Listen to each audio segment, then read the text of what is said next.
will the Minister meet with me to discuss this further? Thank you. I would be happy to meet with the honourable gentleman. Okay. Richard Ford. Please, Mr. Speaker.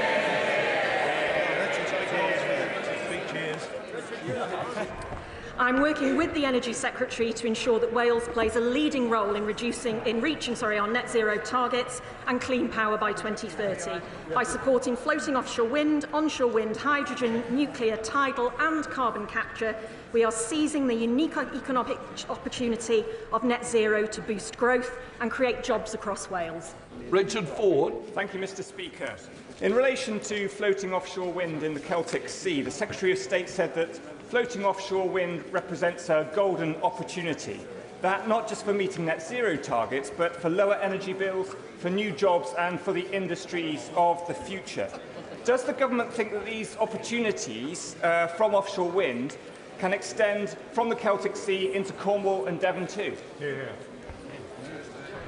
The economic opportunities of floating offshore wind are very significant, and obviously the Celtic Sea is a big area covering areas from England and from Wales as well. So we are working closely to seize that economic opportunity of flow to deliver jobs and growth, and we'd like to see economic growth and jobs right across the United Kingdom. Right. We now come to Prime Minister's questions. Damien Egan. Thank you, Mr. Speaker. Question number 1, please. Prime Minister. Thank you, Mr. Speaker. Communities across the United Kingdom have been hit hard by Storm Eowyn. I spoke with the leaders of the devolved administrations in Scotland and Northern Ireland over the weekend to work with them on support that's required and to pay tribute to all those responding on the front line. Mr. Speaker, kick-starting economic growth is the #1 mission of this government, to put more money in people's pockets and deliver on our plan for change. Today, the Chancellor announced our next steps to deliver the plan for change: a new Oxford-Cambridge corridor, redeveloping Old Trafford and supporting new runway at Heathrow. We're removing the barriers to investment, supporting innovation and going further and faster to boost growth. Mr. Speaker, this morning I had meetings with ministerial colleagues and others. In addition to my duties in this House, I shall have further such meetings later today. Mr. Speaker, this April the state pension will increase by £470 and over the course of this Parliament by up to £1,900, benefiting millions of pensioners. Does the Prime Minister agree that means testing the state pension would do severe harm, and will he confirm that this government will always protect the state pension and the triple lock? Let me be absolutely clear, Mr. Speaker. There will be no means testings of the state pension under this Labour government. We're committed both to the triple lock and to the principle that people should receive pension based on their contribution, regardless of their wealth. And he's right to say 12 million pensioners receiving £470 increase in April. And when people like the Leader of the Opposition say they want means testing, that means a cut. The difference is they cut pensions, we're increasing them. Leader of the Opposition, Kemi Benrock.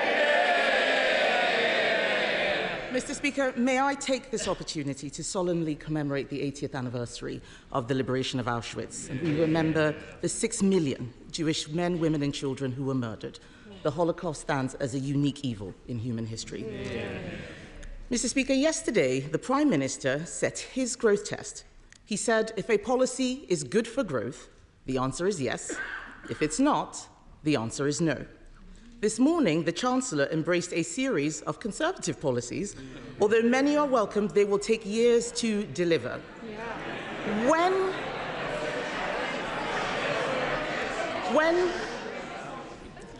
Mr. Speaker, when Conservatives left office, we had the fastest economic growth in the G7.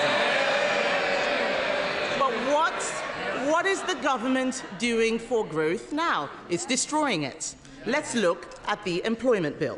The government's own figures say it will cost business £5 billion a year. It clearly fails the Prime Minister's growth test. Will he drop it? Mr. Speaker, I think the proposition they left a golden inheritance was tested on the 4th of July, which is why they're standing there. But she asked what we're doing. The ONS say we've got the highest investment for 19 years. PwC, second best place to invest in the world. IMF upgrading growth, predicted fastest growing major economy in Europe. Wages up, inflation down. Mr. Speaker, there's more to do. We're reforming planning and regulation, building the new homes that we need, supporting a third runway at Heathrow. And as she admitted to the CBI in November, there's no point me just complaining about Labour, she said. It's obvious that we Conservatives lost the confidence of business. We're not taking lectures from them. Mr. Speaker, he doesn't want to talk about the employment bill because he doesn't know about it. Last week, he misled the House. He was not on top of his own education bill, listening to Sorry. We can't accuse the Prime Minister of misleading the House. No. But he can't do it. I'm sure there's words that you would prefer to use.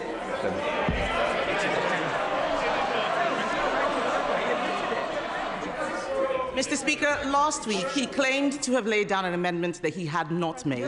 He doesn't know what is going on in here or out there. Last week, I spoke to a woman running a business in Exeter. She is terrified of taking on new staff. She is struggling to keep her head above water, dreading what this government will do next. She's not alone. The Federation of Small Businesses says 92% of small employers are concerned about the employment bill. Clauses 1 through 6 make it harder for business to hire new employees, often young people looking for their first job. This isn't an employment bill, it's an unemployment bill.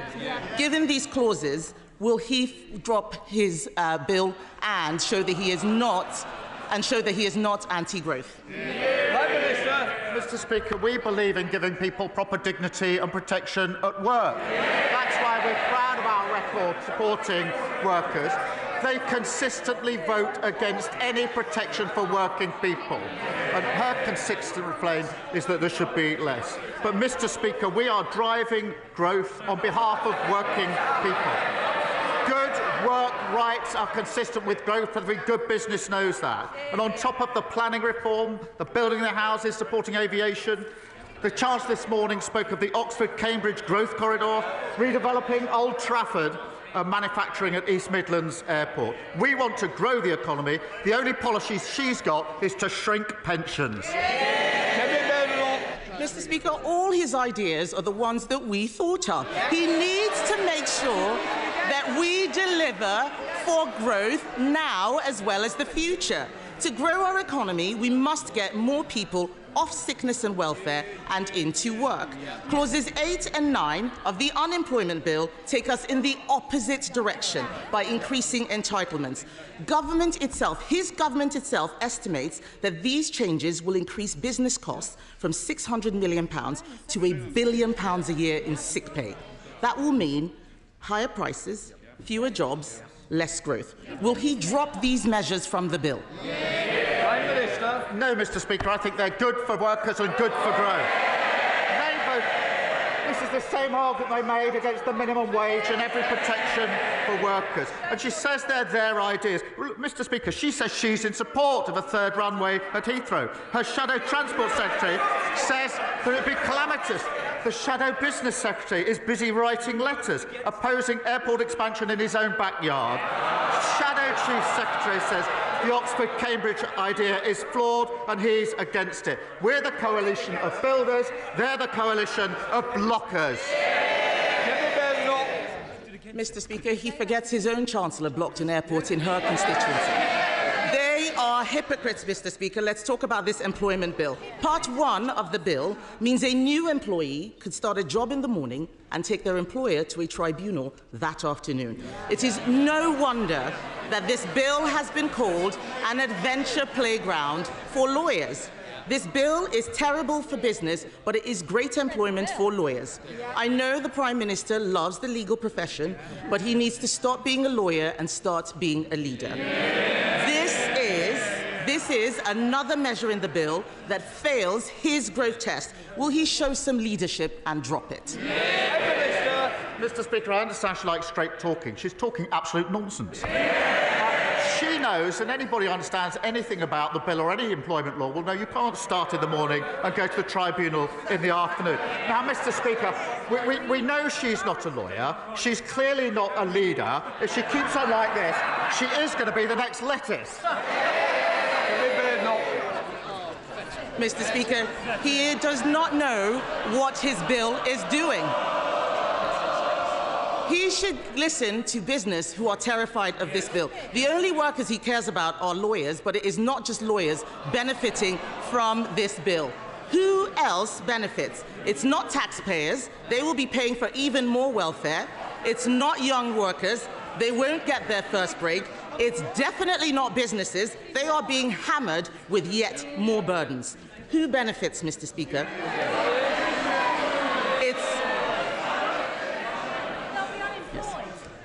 Who benefits? It's the trade unions. It's the trade unions. Part 4 of the unemployment bill, Part 4, they haven't read it, Part 4 of the unemployment bill is the biggest expansion of trade union powers for a generation. Exactly. Thank you. The public will have heard them cheer. Rather than deregulating for business who create growth, he's deregulating for the unions. Clause 61 alone reduces the notice period for strikes to just 1 week. Given strikes are catastrophic for growth, will he drop Part 4 of the bill? Mr. Speaker, it's good for working people and it's good for the economy. And she should keep up. The CBI have welcomed our positive steps this morning. Their quotes. The Chancellor's just given a brilliant speech on the economy, fixing the mess they left and growing our economy. CBI said they celebrate their positive leadership, a clear vision to kickstart our economy. That's the difference. We're growing the economy. They left it in a complete mess. Mr. Speaker, the arrogance of the Prime Minister is that he thinks that it's his government that creates growth. He's wrong. It is business that creates growth. Our economy is built by entrepreneurs, risk takers, and the hard graft of working people. They know that you can't tax your way to growth. You can't borrow your way to growth. You can't legislate your way to growth. Other countries are serious about freeing business from red tape. President Trump is doing it in America. Argentina is taking a chainsaw to regulations. Even the EU is not going as far as this left-wing government. This bill will put us at the bottom of the pack. Add it to the jobs tax, the family business tax. It's no wonder wealth creators are fleeing Britain in droves. The Chancellor is desperately trying to save her reputation. She knows Labour have damaged growth. This bill manifestly fails the Prime Minister's own growth test. If he won't drop the unemployment bill, what is the point of his growth test? She's got a nerve. They broke the economy, completely destroyed it. They broke the health service, completely destroyed it.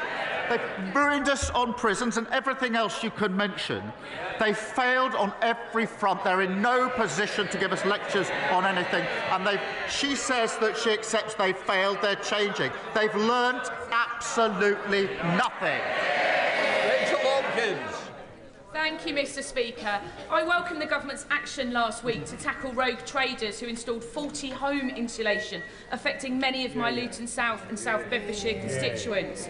Does the Prime Minister agree with me that Labour's Warm Homes plan will tackle fuel poverty and bring down bills for families as part of our plan for change? Well, I thank her for that question. The party opposite have got a lot to answer for in the failing system that they've left behind. We've taken immediate action to ensure consumers insulating their homes are not let down again. We're investing £3.4 billion through our Warm Homes plan to upgrade 5 million homes. Thank you, Mr. Speaker. Leader of the Liberal Democrats, Red Davey. Thank you, Mr. Speaker. Can I take this opportunity to thank the Holocaust Memorial Day Trust for all their work in commemorating the 80th anniversary of the liberation of Auschwitz and say what a privilege it was to meet Holocaust survivors at their Guildhall event. When the honourable member, my honourable friend for North Devon, and I recently visited a hospital in Barnstaple, a surgeon there told us that it was like a ticking time bomb. He explained that a hospital that size needs 12 operating theatres to meet demand. They've got just 4. The last Conservative government promised to rebuild it, and we all know that was a hollow promise. Now the North Devon District Hospital is one of 9 across the country where their urgent rebuild programme has now been postponed for over 10 years. So will the Prime Minister meet honourable members whose constituents' lives are being harmed by this delay to see if there's any way we can bring these urgent projects forward? Well, can I join him in his comments about the Holocaust survivors that we met earlier this week? It was incredibly moving, as it always is, and I was struck by the fact that there were so many in the gathering that we were at, and we're unlikely to see so many in one place like that again, and we must never ever forget. On the question of hospitals, look, I think people across the country are right to feel angry and betrayed and frustrated at the last government's non-plan on hospitals. It was unachievable, it was unfunded, it was empty promises. Under them, these hospitals would never have been built. Our funded plan, backed by the investment we've put in, will deliver them. We will take such steps as we can on hubs, etc., to advance quickly on waiting lists and operations, as he knows, and I'm more than happy to talk or to make sure that all constituents and members can meet relevant ministers. David. Mr. Speaker, last week the Prime Minister told me that it was going to take 3 years before social care reforms could be implemented. Now he's saying that urgent hospital rebuilds are going to take more than a decade. My honourable friends and I will keep coming back to this issue. If I can turn to economic growth, the Chancellor has now admitted that we need to go further and faster in the pursuit of economic growth, and we agree. But the Prime Minister knows we believe that means setting aside his objections to a UK-EU customs union, so our country can go further and faster in rebuilding our trading relationships with our European neighbours, especially with a threat to world trade posed by Trump's tariffs and Trump's trade wars. But if he won't change his mind today on a customs union, when he goes to Brussels on Monday, will he confirm to the House that he will open negotiations for the UK to join the Pan-Euro-Mediterranean Convention so we can start removing the growth-damaging trade barriers set up by the Conservatives? Our number one mission is growth. That's why we've set out all the initiatives over the last 7 months, particularly the ones this morning. He knows, in relation to the reset with the EU, which we're determined to achieve, that we have clear red lines when it comes to the single market and the customs union. So he knows where we stand on that. Debbie Abraham. Thank you, Mr. Speaker. Today's Joseph Rowntree Foundation report on UK poverty not only highlights who is most likely to be poor, but also the scale and increase in deep and enduring poverty.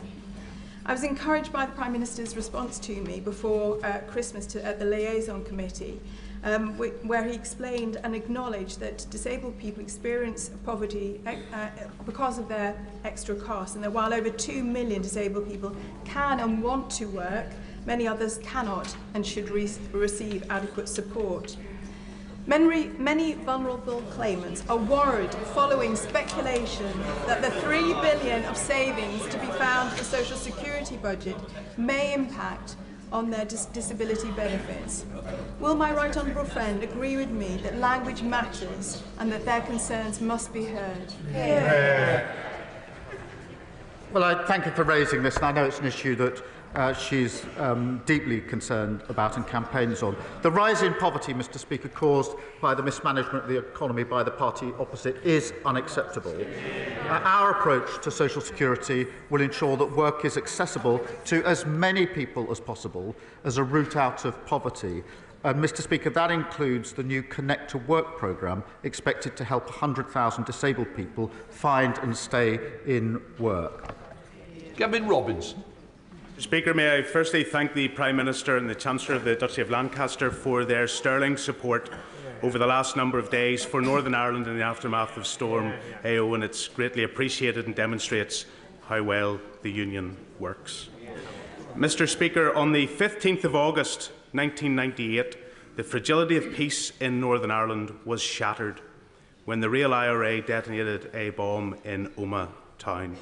29 people died, and a further 2 unborn twins never saw this world. Through the dignity and the stoic campaigning of Michael Gallagher, whose son Aidan died, A public inquiry was secured through the courts, who recommended in 2021 that the Irish government should similarly hold an inquiry to understand what could have been prevented, given the cross-border nature of this atrocity.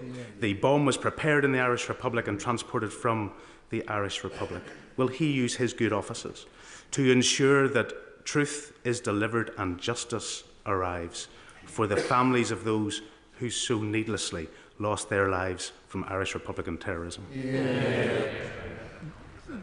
First, on the question of the storm, can I assure him that we will continue to work with the leaders in Northern Ireland to ensure that we deal with what was really devastating in Northern Ireland for very many people still without power and all the associated problems that are associated with that.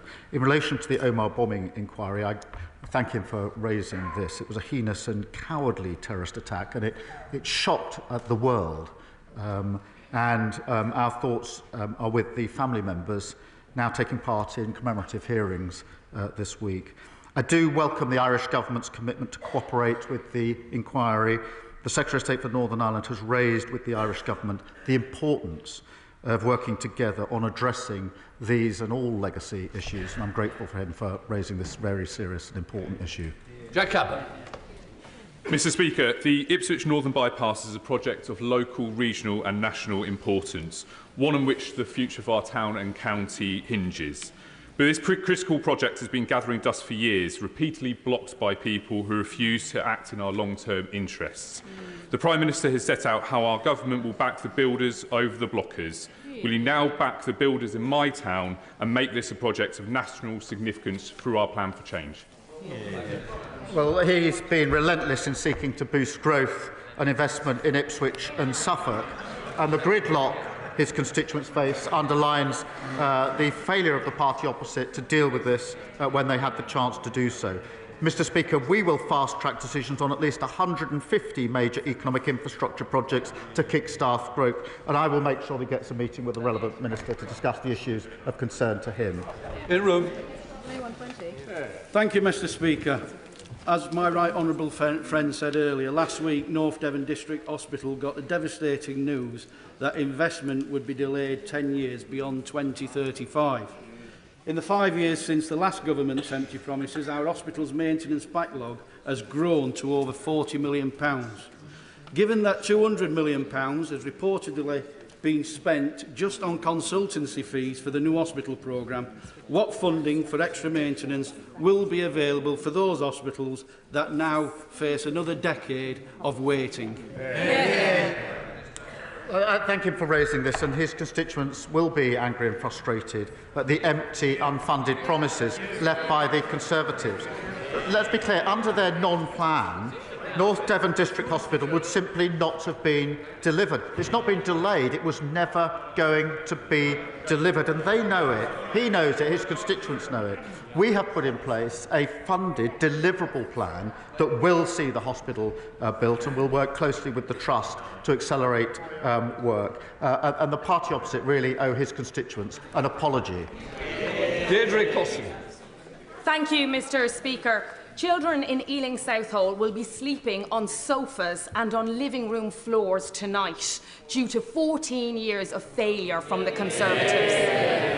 Ealing Council has joined over 100 councils trying to remove the barriers to give these kids a decent home to live in, something the party opposite don't seem to care about. As part of the government's plan for change, will the Prime Minister look at the 5 solutions put forward by these councils so we can secure the future of council housing for those children sleeping on the floor tonight? Well, she's right to raise this very serious issue. We are committed to working with every council to deliver the biggest increase in social and affordable housing in a generation. We're immediately taking action to reform the right to buy, to enable councils to borrow more cheaply, and investing in affordable homes programme. Paul Kohler. Thank you, Mr. Speaker. I entered politics, active politics, after an attack in my home was misused by others to promote their anti-EU, anti-immigrant agenda. My life was saved by 2 brave police officers from Wimbledon Police Station. As a family, our lives were transformed by a restorative justice session organised by the charity Why Me, where we met one of my 4 attackers in prison. Will the Prime Minister meet with me to discuss how his government can give restorative justice greater emphasis and put victims at the centre of the criminal justice system, reduce recidivism and cut crime and costs? Can I send my sympathy for what the honourable member experienced? It must have had a profound impact on him and, of course, on his family. I too have seen the power of restorative justice, which does enable victims to receive answers, and perpetrators have to face the human cost of their crimes. Under the Victims Code, all adult victims must be told about restorative justice and how to access it. We can always do more, and I'll ensure that he gets the meeting that he wants with the relevant minister. Charters. Thank you, Mr. Speaker. I'm pleased to announce that this summer I'll be going on paternity leave again for baby number 2. And may I congratulate the Secretary of State for Scotland on his new arrival. The Chancellor spoke brilliantly this morning on growth, and I'm pleased to reveal that new JRF research shows that by increasing paternity leave, we could increase economic growth by £2.6 billion a year. So can I ask the Prime Minister, will he review statutory paternity leave? And from one father to another, will he meet with me and the Dad Shift to support and discuss how we can support new parents? Well, can I wish him and his wife all well with their new arrival? We are conducting a review into parental leave because you can't grow the economy if parents have to choose between work and their children. And thanks to the Employment Rights Bill, which they oppose opposite, 30,000 more fathers will get paternity leave. And that's the difference, Mr. Speaker. The Leader of the Opposition wants to roll back parental rights. We're extending them. Duffield. Thank you, Mr. Speaker. Since 2012, the Drax power station has been given £7 billion of green subsidies by the government for burning 27 million trees per year. That's enough money for 5 years of pensioners' winter fuel payments. While Ofgem has been asleep at the wheel, a recent KPMG report has concluded that Drax claimed those subsidies illegally. Will the Prime Minister today demand to see that KPMG report before giving another £1 of taxpayers' money to Drax? Thank you for raising this. It is an important issue. Of course, we will look at the report, but I don't join in her description. We will look at the report.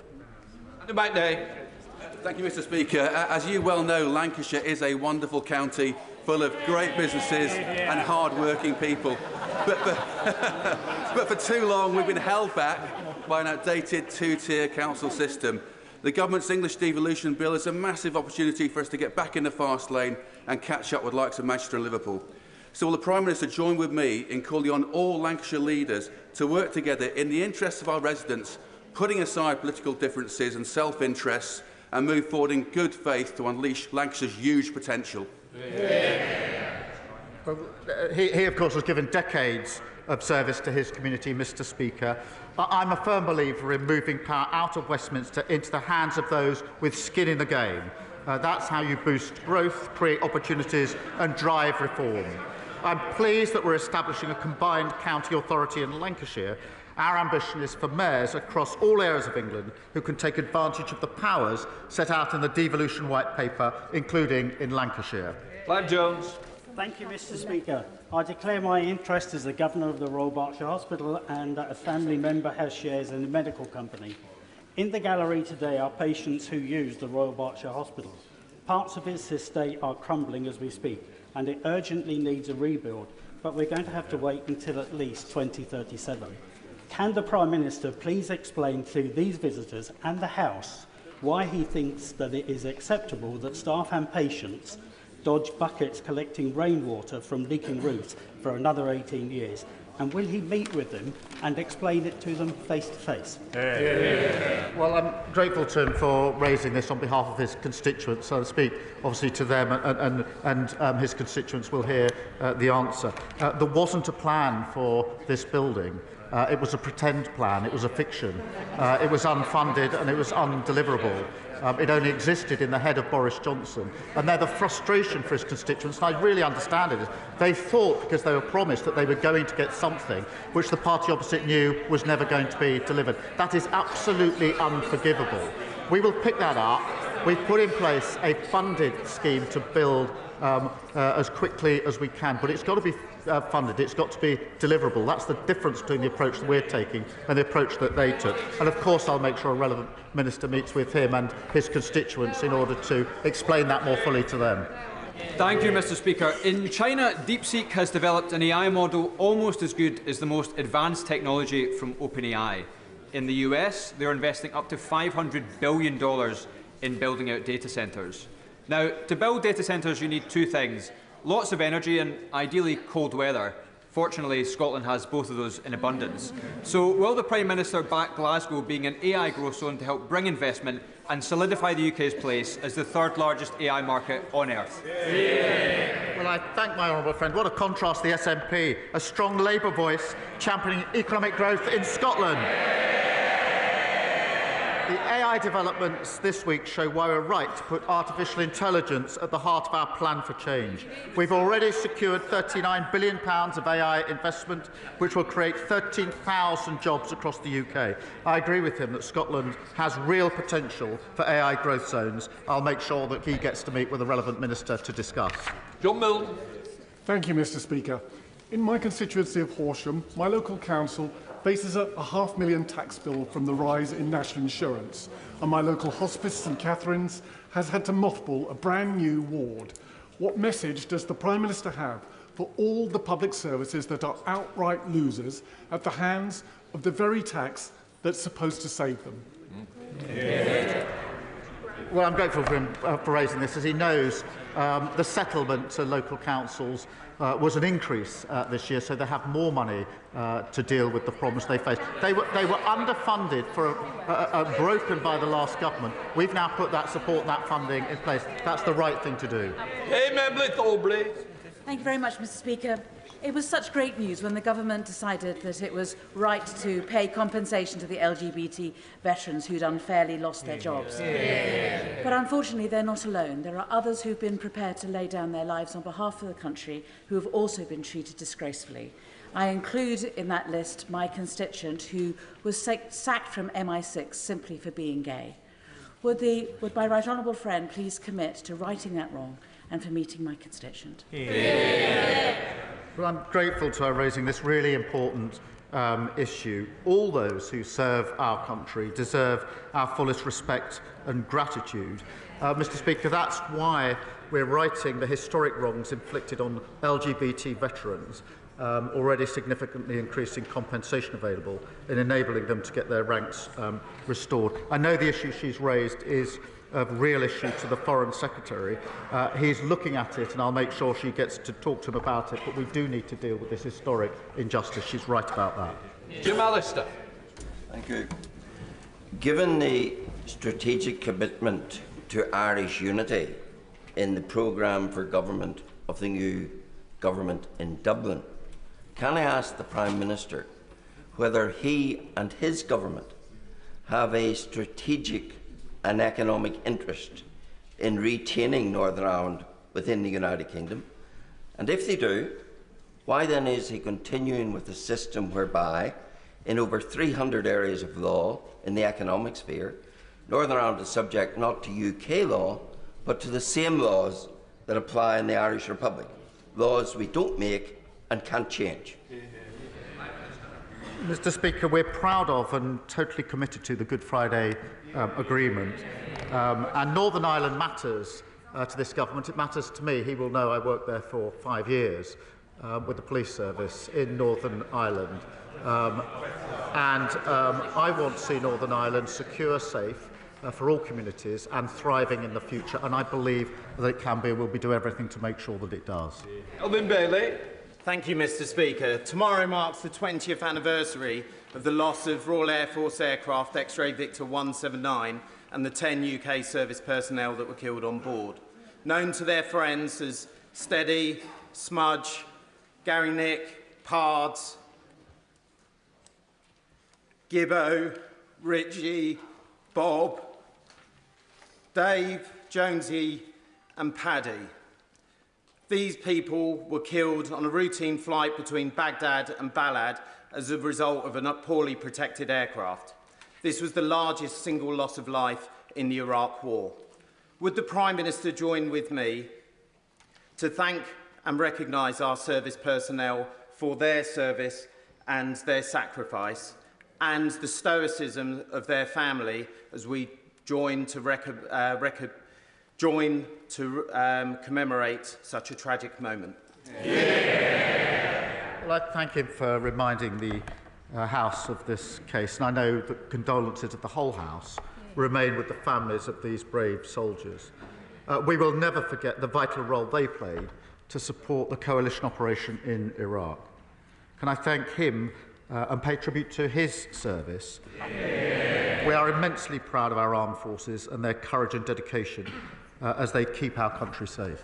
Sir Jeremy Wright. Thank you, Mr. Speaker. The Prime Minister may know that this time last week, representatives of those who've been injured seriously by COVID vaccines were giving evidence to the COVID inquiry, including my constituent Kate Scott. I hope he also knows that the compensation available to those people isn't adequate and isn't adequately accessible. I'm grateful to the Health Secretary for the thought I know he is giving to how that position may be remedied. But can I ask the Prime Minister to give his personal support to that objective? Not just because it's the right thing to do for the people affected, but also because it will support the objective we should all share to maintain public confidence in vaccination.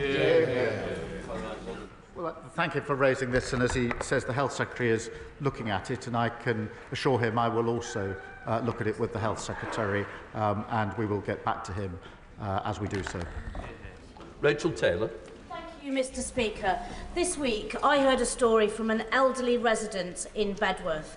Colin Basra phoned the GP surgery to make an appointment for his elderly wife and was told no appointments would be available for 3 months. Does the Prime Minister agree with me that this is utterly shocking and horrifying and is a direct result of 14 years of neglect by the party opposite? I thank her for raising it. She's right to raise it. She's absolutely right. The damage they did to the NHS was absolutely unforgivable. We are taking steps to make sure more GP appointments will be available. We're getting the waiting list down. We're putting the investment in the NHS. As with everything else, we're clearing up the mess that they left behind. Final question, Andrew Rosender. Thank you, Mr. Speaker. The Prime Minister should know that my constituents in Romford are shocked, angry and dismayed by the suggestion by the ONS that the population of this country will rise to 72.5 million by 2032. Mr. Speaker, that's 500,000 people a year, which is unsustainable. Yeah.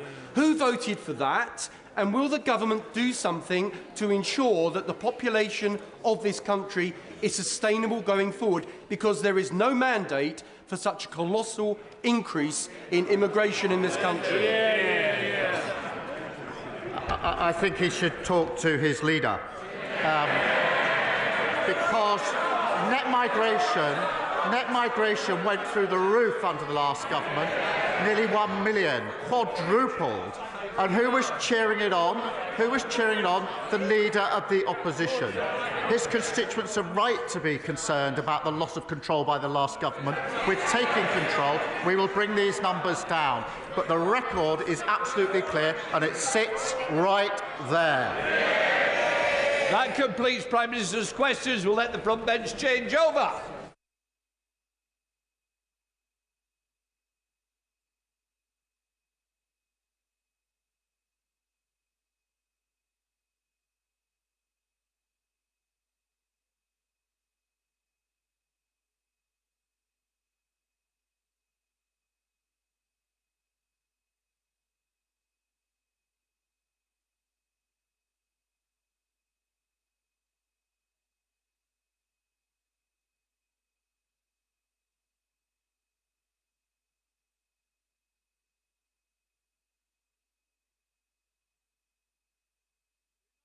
To the statement, I call the Chief Secretary to the Treasury.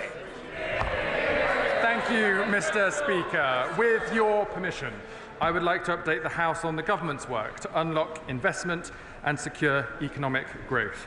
This is the #1 mission of this government, Mr. Speaker, because without growth, we cannot deliver on the priorities of the British people. It will mean that we can't cut NHS waiting lists or rebuild our schools or put more police on our streets. This is why our pursuit of growth is our first mission, putting our country on a new path towards a brighter future after 14 years of failure from the Conservatives. By helping businesses to invest and create wealth, they can provide jobs and opportunities that change lives, putting more pounds in people's pockets and rejuvenating communities across the country. And we have seen progress here already, Mr. Speaker, with huge private sector investments into our country since this government came into service. But now we must go faster and we must go further. We must help businesses and places to achieve their potential. And we do this by being an active and strategic state, one that works in true partnership with businesses, investors and local leaders to deliver for the British people in every corner of the country. This principle was at the heart of the Chancellor's speech earlier today in Oxfordshire, where she announced the latest steps this government is taking to drive growth across the country. And I am pleased, Mr. Speaker, to update the House on these announcements now. The economic growth that we are pursuing, Mr. Speaker, must reach into every town, city and community across the United Kingdom. Inclusive growth for everyone, not just for those at the top. Because there is untapped talent and unrealised opportunity throughout the country, and we cannot let that go to waste any longer. If we can raise the productivity of major cities like Manchester, Birmingham and Leeds just to the national average, then we will deliver an extra £33 billion in economic output. So I can confirm that our plans for regional growth will be hardwired into the spending review, into the infrastructure strategy, into the industrial strategy and into our approach to trade and investment. We are already providing £200 million of funding to support development of a new mass transit system in West Yorkshire. And at the autumn budget, we secured improved connections between towns and cities from Manchester through to York. And we are developing our plans to further improve connectivity in the north and across the country through our 10-year infrastructure strategy, which will set out our long-term vision for social and economic infrastructure across the country. Today, Mr. Speaker, we are progressing with the Wrexham and Flintshire Investment Zone, focusing on the area's incredible strengths in advanced manufacturing to leverage in £1 billion of private investment and to create up to 6,000 new jobs. As the Chancellor announced at Davos last week, the Office for Investment will work hand in hand with local areas to develop opportunities for international inward investment, starting with Liverpool City Region and North East Combined Authorities, while the National Wealth Fund will build on its strengthened combined authority engagement to build a pipeline of investable propositions with mayors, starting with strategic partnerships in Glasgow City Region, West Yorkshire, the West Midlands and Greater Manchester. And sticking with Manchester, we are giving our support to the Mayor of Greater Manchester's plan for the redevelopment of Old Trafford, creating new housing, new commercial developments and a new stadium, but I am advised to inform the House not necessarily government-wide support for the team which play there. I'm pleased to update the House, Mr. Speaker, on our new approach to the Oxford-Cambridge Growth Corridor, a hugely exciting opportunity for the UK and the British economy. For centuries, these two cities have been synonymous with inspiration, invention and innovation. Economic analysis suggests that with the right support, the region could bring a GDP boost of £78 billion by 2035. Yet time and time again, governments have failed to capitalise on this remarkable area, most recently in 2021, when the last government dropped its commitment to what it called the Oxcam Arc project. Through underinvestment, poor transport connections and a lack of affordable housing, the incredible growth potential of the area has been squandered, as people and businesses have been forced to move and invest elsewhere. No longer.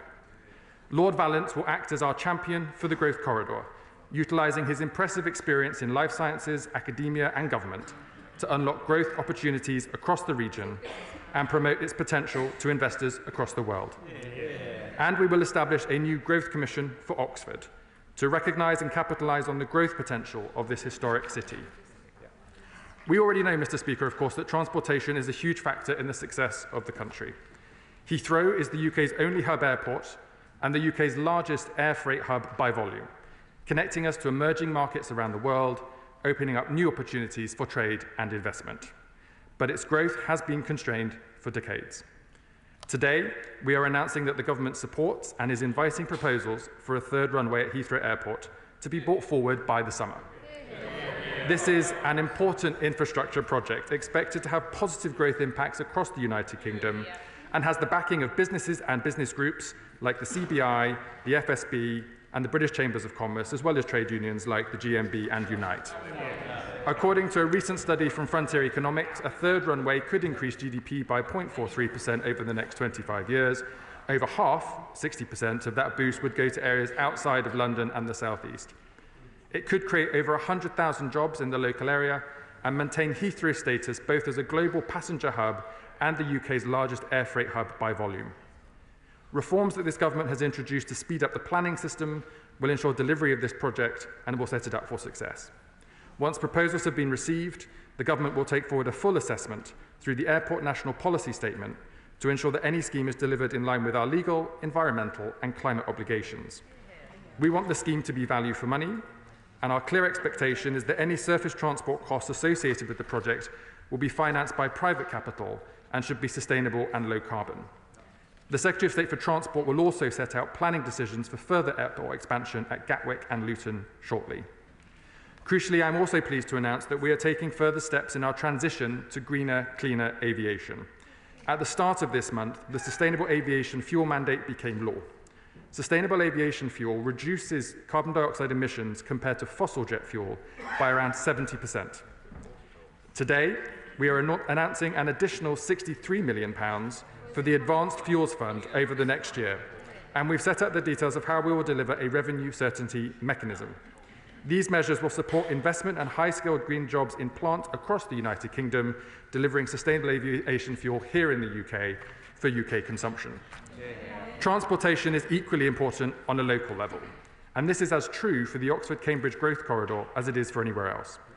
So this government has confirmed that it will provide crucial funding for transport links, including upgrades to the A428 to reduce journey times between Milton Keynes, Bedford and Cambridge, and East-West Rail with new services between Oxford and Milton Keynes starting this year.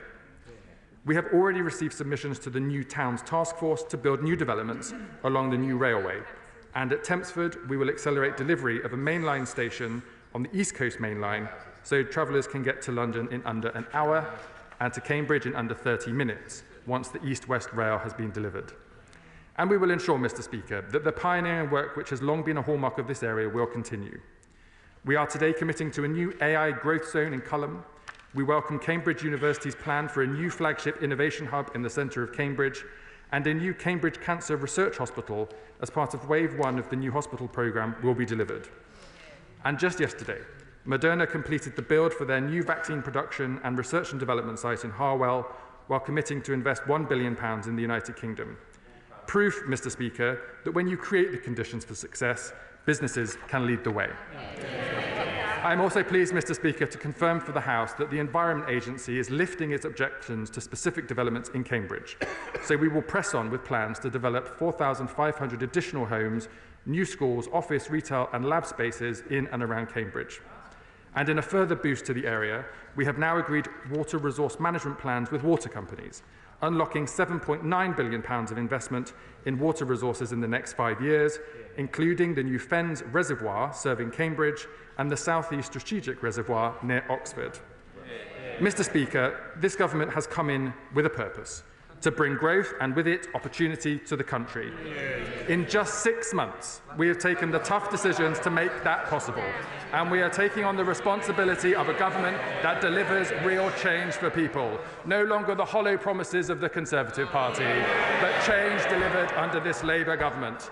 Working with business, working with local leaders to drive the growth that will lift up this country. Now, Mr. Speaker, we must go further and faster, so that the next generation and the generation after that will have the opportunities that they deserve, to ensure that Britain is strong and successful once again in a fast-changing world, and so that everybody in this country can have the chance to succeed. Today's announcements, Mr. Speaker, will help to make that a reality and shows how our plan for change will build a better Britain, and I commend the statement to the House. Shadow Chancellor of the Exchequer. Thank you, Mr. Speaker. The Chief Secretary told us that growth is the #1 mission of this government, and he added, now we must go faster, which I have to tell him suggests a certain lack of ambition. What we do not need, Mr. Speaker, is some hasty manana moment of unquantified, vague promises of a better tomorrow.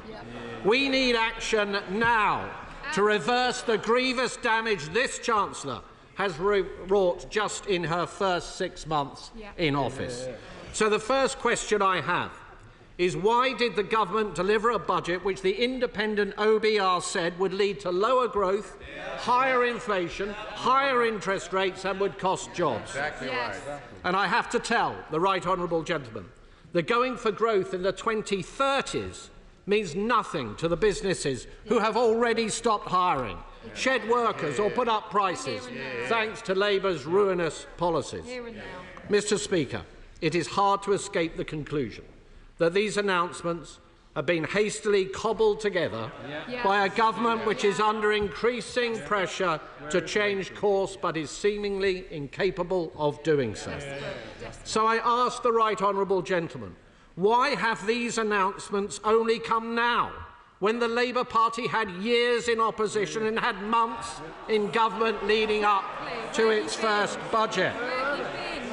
Now, Mr. Speaker, if the government really did want to unleash investment, innovation and the private sector, they should not have decided in the autumn to substantially increase the tax burden and the size of the state. By doing so, far from encouraging private investment, they are actively squeezing it out. So can I ask the Chief Secretary to reassure businesses right now that there will be no further growth-destroying fiscal measures, including tax rises, in the spring statement?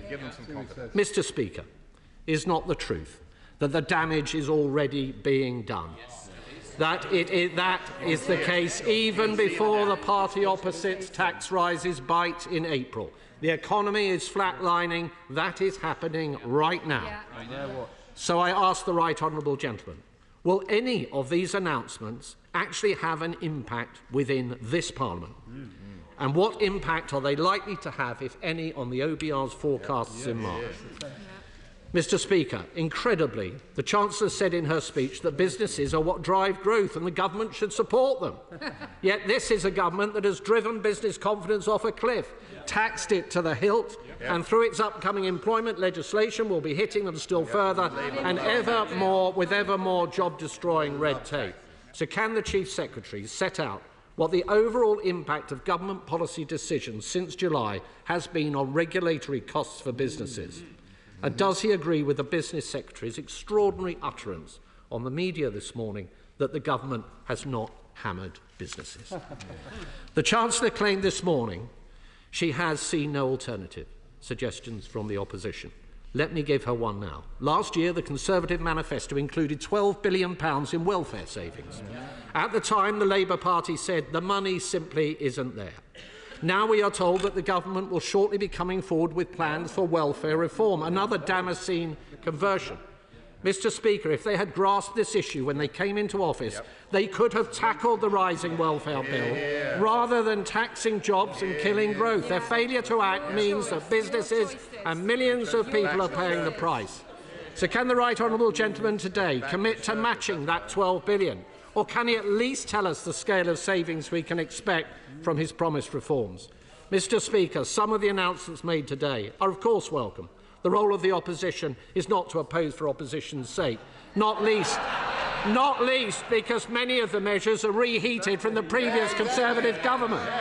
The plans on pension investment, for example, seem oddly familiar to us, probably because they were simply to continue the reforms that I was bringing in when I was Secretary of State at Work and Pensions.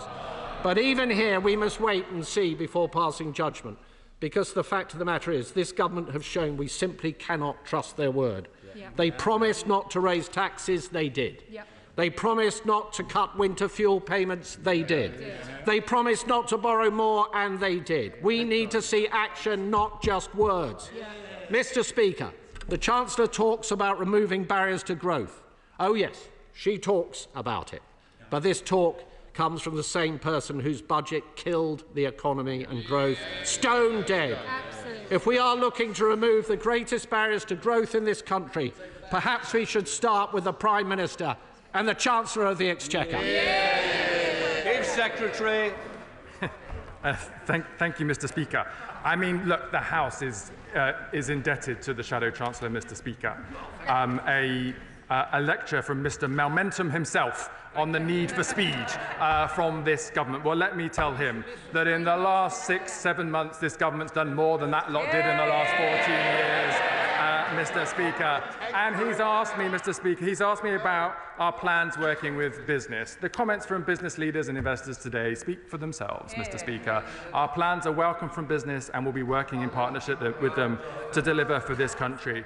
And he asked me about work, Mr. Speaker. Look, the Labour Party makes no secret of the fact that we like to support people into work. That's why we were created in the first place. Strong, secure work, with rights at work, with secure incomes to help make your family finances add up. But the real truth in the data, Mr. Speaker, is under the last government, too many people were waiting at home sick, unable to get their NHS appointment, unable to get access to mental health services so that they could be helped back into work. Too many people were waiting at home, waiting for training, unable to be able to seize the opportunities advertised in front of them. This Labour government will not take that as a luxury. We will work at speed to give people the work that they deserve. And Mr. Speaker, I think the heart of the Shadow Chancellor's statement was a truth for the country to consider. That under the last administration, it was promises cancelled, and under this administration, it's promises being delivered. Chair of the Select Committee, Dame Meg Hillier. Thank you, Mr. Speaker, and I welcome this government's commitment to infrastructure investment and for telling the world that Britain is open for business. But to deliver on all of this, we'll need a really skilled workforce to deliver on these major construction projects. So could the right honourable gentleman set out how the government is going to make sure that we've got the skills to deliver what he's promised today? Minister. Thank you, Mr. Speaker. I thank the Chair of the Treasury Select Committee for her question. This is an important test of turning policy into real-world delivery. And through our infrastructure and industrial strategies, we are engaging right now with businesses and investors across the country so that as we bring forward our plans, we have a skills and training system that actually creates opportunities for people to take the jobs that we need them to do to help get Britain building. This will be a crucial part of our approach to infrastructure so that every person across the country can seize the benefits of the plans of this government. Daisy Cooper, the Liberal Democrat spokesperson. Thank you, Mr. Speaker. The government is absolutely right to focus on economic growth, but their blinkered approach on Europe is holding back British businesses and stifling the very growth we need to fund our public services. By ruling out negotiations on a bespoke customs union and a youth mobility scheme with the EU, the Chancellor's dash for growth will be more like a slow crawl in a car with the handbrake on. In order to turbocharge economic growth, will the government start negotiating these initiatives now? Mr. Speaker, to unleash growth through our small businesses, the Chancellor should scrap her national insurance contributions rise and instead seek to raise the same amount of money through the measures that we Liberal Democrats have suggested, reversing the tax cuts on the big banks, increasing taxes on the big tech and gaming companies and reforming capital gains tax in a way that would be fairer and raise more money. Will the government look again at these alternative revenue raises and lift the burden that government has placed on small business? On airports, the Chancellor has voiced her support for Heathrow expansion and suggested it will be forthcoming for other airports, something that we Liberal Democrats oppose because it will deliver minimal growth but at huge cost to the climate. Can the government confirm if they intend to abide by the advice from their own climate change advisers that no airport expansions should proceed until a UK-wide capacity management framework is in place? In the midst of a climate emergency, can the government give a cast-iron guarantee that the so-called refreshed carbon budget that the Chancellor referred to will not water down climate targets? And what does the government have to say to those experts who say that sustainable aviation fuel is not realistic or scalable? On the Oxford-Cambridge Growth Corridor, Mr. Speaker, we really welcome plans that further boost the UK's position as a European and global science leader. Can the Government confirm that there will be enough money for the whole of the route to be constructed on the East-West Rail route? And will the Government confirm that they will work hand in glove with local authorities to minimise the environmental impacts, introduce infrastructure before or alongside housing, and maximise local community benefits? Minister. Thank you, Mr. Speaker. As the Honourable Lady knows, this government committed in its manifesto not to rejoining the single market or the customs union. We will honour that promise. But the trade deal that the previous government put together was clearly not good enough. There is room for us to improve our trading, energy and security relationships with our friends in the European Union, and my ministerial colleagues are in active discussions with their counterparts to take that forward. She invited me to speculate on any future budgets. Of course, that's above my pay grade, but I'm sure the Chancellor heard her suggestions.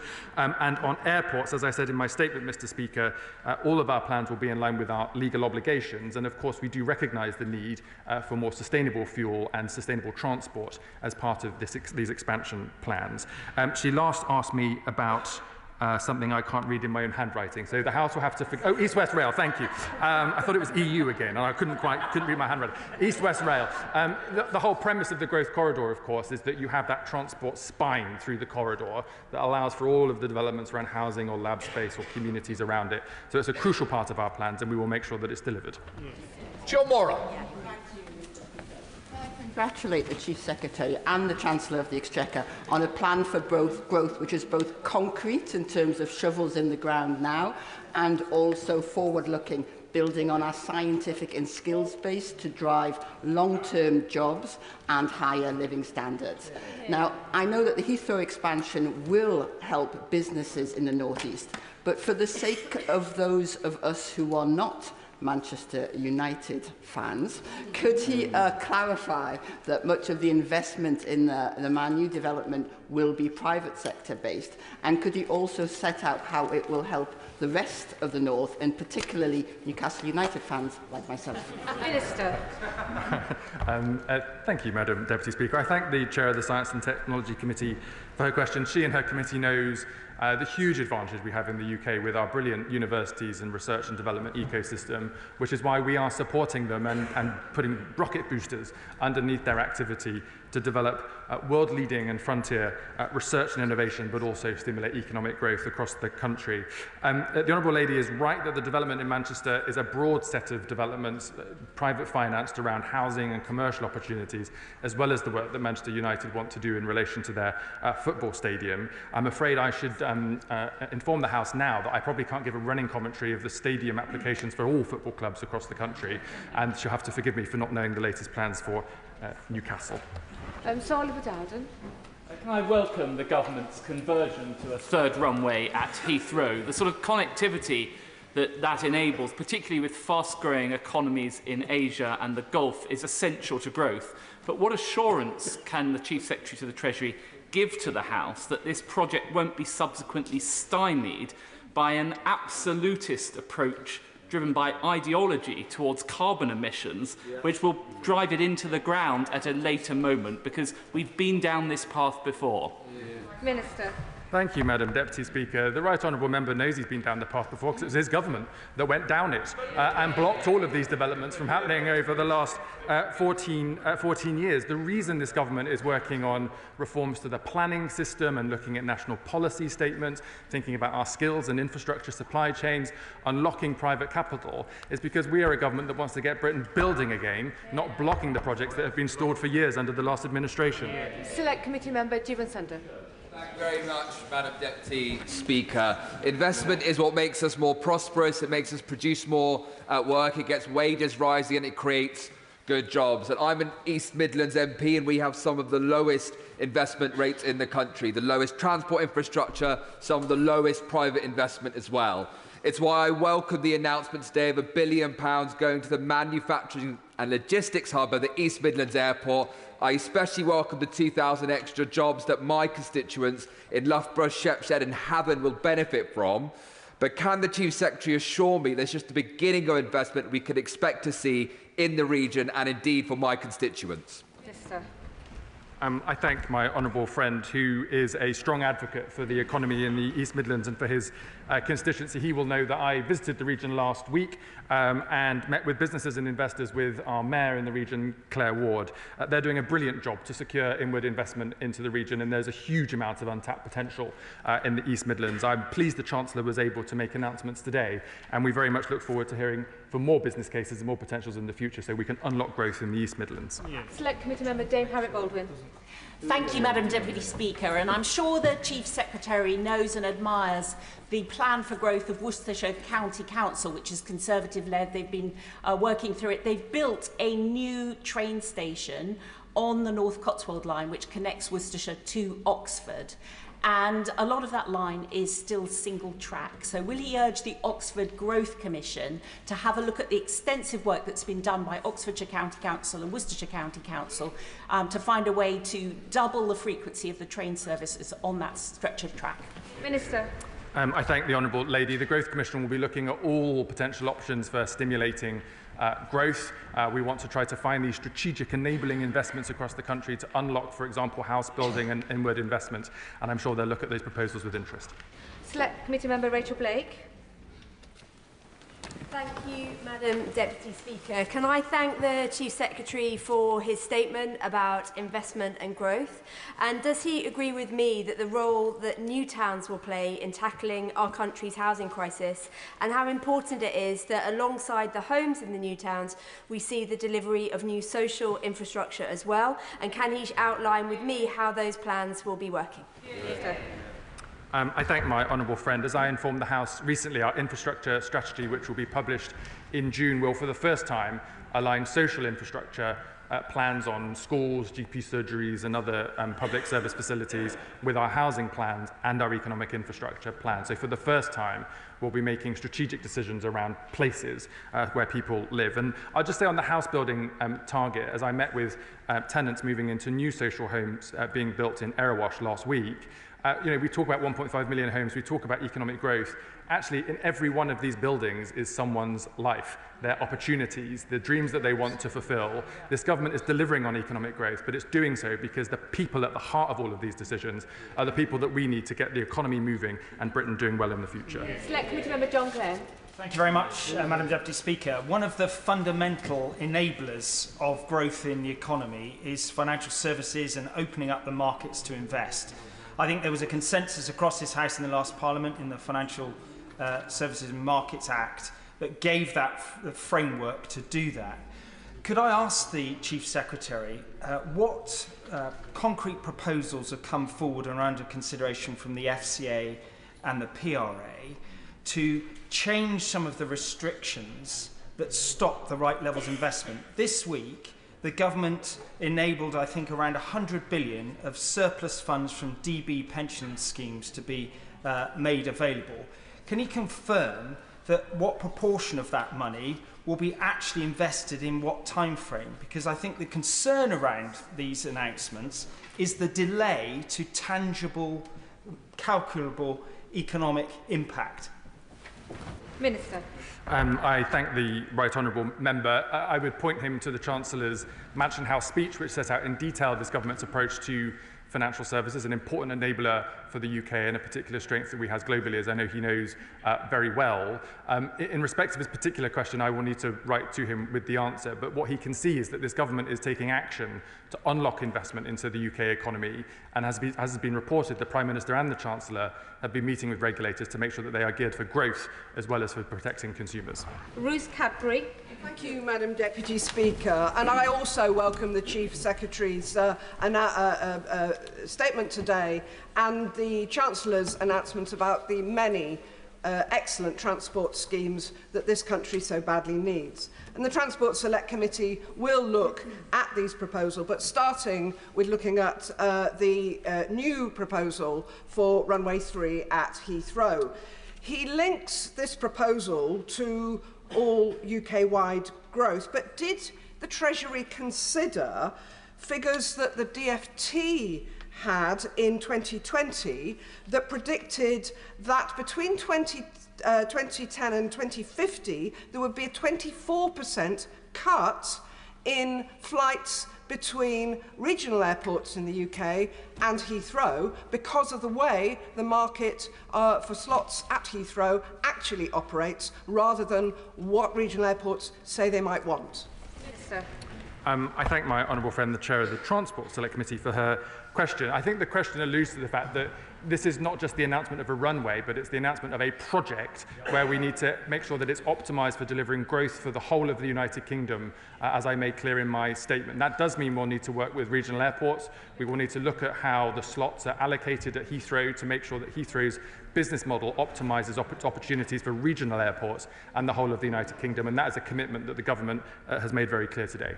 Select Committee Member Bobby Dee. Thank you, Madam Deputy Speaker. The whole House supports a focus on growth. It's good for our prosperity and key to funding our public services. But growth not only has a rate, but a direction too. And how we seek to achieve growth is about choices. And if we choose to back measures that undermine our net zero targets, then we might be going for growth today with severe consequences for tomorrow. So how does the government justify its choice to back Heathrow expansion over more sustainable rail transport projects across the country? Minister. I thank the honourable member. I'm sure he will share my view that you can achieve growth through your net zero plans. These things are not an either or. And for example, the announcement on this government supporting investment into Heathrow today and our investment into the state sustainable aviation fuel sector will stimulate investment into net zero technologies and industry in the UK. This can be a win-win for the economy and for the environment. Connor Naismith. Deputy Speaker, and can I welcome my right honourable friend's statement today, which I think demonstrates a real commitment by this government to take the shackles off our economy.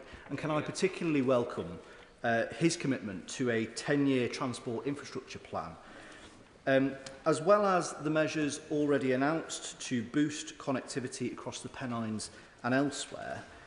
Will he commit to continuing to see what can be done to address connectivity and capacity challenges north of Birmingham arising from the cancellation of HS2? I thank my honourable friend. These are exactly the issues that departments are now considering as they bid to the Treasury in the spending review. As we move into those negotiations in March, we will have to look at the best growth potential for those and what we can get delivered on what time frame, and we'll be able to confirm those plans in the coming months. Richard Holden. Thank you very much indeed, Madam Deputy Speaker. There's nothing in the statement today about the Lower Thames crossing, already delayed twice by this government, one of the biggest infrastructure projects, which is going to have a huge impact on the entire country in terms of that crossing and what it's going to do. Also, for my constituents, the biggest issues around growth, when I'm visiting businesses, are around those taxes which have been introduced on business, particularly on family companies, and also on the jobs tax. Why isn't the government actually addressing those real issues, which are just not addressed in the statement today? Minister. The Chancellor will be very disappointed, Madam Deputy Speaker, that the honourable member didn't listen to her speech. The Chancellor did announce today in her speech that we are in, because, Madam Deputy Speaker, we are in negotiations with the project leaders at Lower Thames Crossing. We are committed to bringing it forward, and we'll have further announcements to make in due course. Andy Slaughter. Thank you very much, Madam Deputy Speaker. Can I congratulate the Chief Secretary on his statement, but add a word of caution on his plans for Heathrow? Will he ensure there's a full cost-benefit analysis of any plans for a third runway that looks at the costs of the climate, to public health and to already saturated transport infrastructure? Almost 40 years of dealing with Heathrow has taught me that what is good for Heathrow's shareholders is usually bad for its neighbours, for the climate, and that it's government at all levels that's left to pick up the costs and clean up the mess. Minister. I thank my honourable friend for his question. I know he's been working on this issue for many years. As I've said previously, we want this Heathrow project to be a success for the whole country, and that means in relation to sustainable low-carbon transport connectivity, but also for local jobs and the local economy. As I said in my statement, as proposals are put forward by Heathrow, the government will consider them in the normal way, in line with all of our legal obligations. Sarah Olney.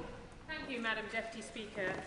In November 2024, giving evidence to the Treasury Select Committee, the head of the OBR, Richard Hughes, stated that further investment in infrastructure, such as extending airport capacity, will not deliver high economic returns as the UK is already highly connected.